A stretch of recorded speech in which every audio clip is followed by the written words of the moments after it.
Here's one thing I would like to formally address. It is because I outlook and I look back at even some of the people in my life who have dismissed me, whether it be very casually or it be very deliberately. I'm not just talking about the people that have had problems with me who have actively talked shit about my back or anything like that.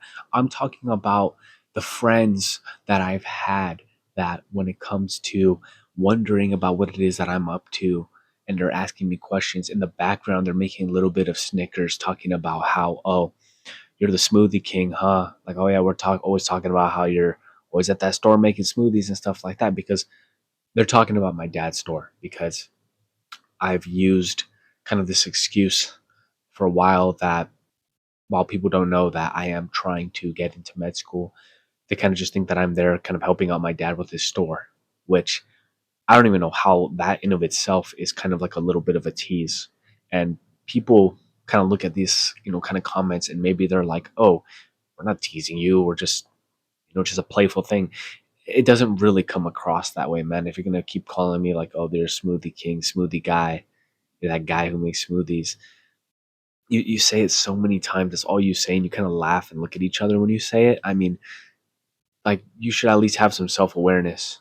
And it's kind of funny because I got the same people who are kind of doing these teasing things. Either A, they're working a minimum wage job, or B, they're about to start their career as a teacher where they're making like what, 50K, 60K. My dad has two store businesses. Yeah, they're smoothie businesses, which I'm like, why does that matter? It's a fucking business. He makes six figures. He makes good amount of six-figure salary. So I'll be honest, when people come at me like that or like do this little like tease or whatever, I just see it as full on disrespect to me and my family. And I just think it's so funny. And I'm just so grateful because listen, the only reason why I'm able to even have this dream of changing careers, of going to med school, you do realize that these classes aren't cheap. Why do you think I'm able to do it? It's because my dad and his two businesses that he owns is able to support me. And I just have a loving dad who's willing to put in the money for me to change my career because he knew how miserable I would have been teaching. Yeah, man. I mean, it just adds more fuel to the fire, man. It adds more fuel to the fire. It gives me more reason to stay to myself, to consider that evil eye, to just work hard, work hard, work hard. You can make fun of me. You can maybe disrespect me, whatever. I don't care. You know, leave my dad the hell alone. That man has been in engineer for 20 years, then decided to pivot and have two businesses, which he's doing very successfully, and is able to come home often more times than he ever did when he had that engineering job. Like, it's just so funny. These people really think that they can like kind of sit there and stand there and like that's just kind of what's so funny, man. It's kind of what I'm learning. It's quite kind of what I'm learning not to kick down people. Try not to like get that much. There's some people that I don't like. I don't personally like. That's just kind of how it is. But I'm not gonna like sit there and think all day about their failures and all this and this and this and this and this and this. I'm not saying that my friends do that because it's like, okay, bro, why are you friends with these people? I'm including those people that do those sort of things, but then I'm also just including when people think that they can just casually, do a little bit of a tease or anything like that. I would never do that to one of my friends. I would never do that. I would never tease the job that they have. I would never tease that they're helping out their family. I would never make fun of a friend, whether he was 18, 19, 30, 40, whatever age. I would never tease them or do a little playful thing around their family's business. Just fucking disgusting. I'm just ready. This the day that I get into medical school, and some people will be very happy for me. Some people will feel a bit rubbed the wrong way because they're gonna feel like, wow, you kept this from me. You really lied about this. You didn't have to lie about it. You really didn't, dude. I'm not stupid. I know many people who have viewed me in the light that I am sort of a joke, and it's kind of a lens that I let myself get to at one point in life. I remember I even kind of ran up the idea to one of my friends when I told him I was kind of interested. Maybe you know what? Maybe I could be a doctor. I could have been a doctor. He was like, "Oh, you would have been the first doctor to use ChatGPT." Is he wrong? in a comical sense, I think that was actually pretty funny.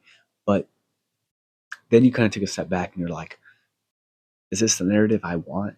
Is this the legacy that I want? I love making people laugh. I love being funny, but I'm after something even more. I'm after leadership. I'm after charm. I'm after greatness. I have a lot of things against me. Obviously, the med school acceptance rate, studying for an MCAT test, having to keep this from many people, my family, everything of that sort, friends. I have so much things against me right now, but at the same time, I don't. I'm in a financial situation where I can do this. I have the support of a family where I can do this. I am blessed in so many aspects, so I have to just take this chance by the collar and run with it. And I'm running with it and help people along the way. I love helping people. I'm not the type of person who's gonna just get something, get an opportunity, and gatekeep it from people. I hope someone random I met at a cafe the other week with getting into the prison education project because I just looked at her and I could tell she was a good person when we talked for a little bit. I had someone in my class who's doing similar things as a post back. I told her, I said, hey, if you need any kind of my like advice on what materials I'm using to study, anything like that, just tell me. I'll help you out. Then you take it back to my friends, the same ones that are kind of teasing me, saying, "Oh yeah, you're a smoothie guy, smoothie this." When he got out of his job, when he had to leave his job, so I got him a job at my work, and now he's gonna be a teacher based off of that job because he got the connections, he got the letter of Rex, he got all that stuff which propelled him. Yeah, did you ever see me calling him warehouse boy? Did you ever see me calling him like this? No, I never did that. I don't get why people don't have the decency of respect. I'm not saying I'm this perfect angel. I've definitely been so disrespectful. I won't lie. I've been a dickhead, obviously, before. I'm a dickhead to people who very clearly have a problem with me. But whether it's a stranger or a friend or someone I don't know, I'm gonna always treat them with the utmost respect. So, out of study today, I've been a little bit behind, but you know what? We just gotta get it. Just gotta get it rolling, get the ball rolling. Look at this watch. I feel cool that I have a watch. I would never buy a watch for myself because I'm like, it's a waste of money. But for some reason now I feel inclined to buy a watch. I mean, it's like $50, but still, I'm doing things. I'm doing things. My hair's kind of long. Probably gotta get a haircut before I go to watch my goat Mohamed Salah play the World Cup. But yeah, that's all.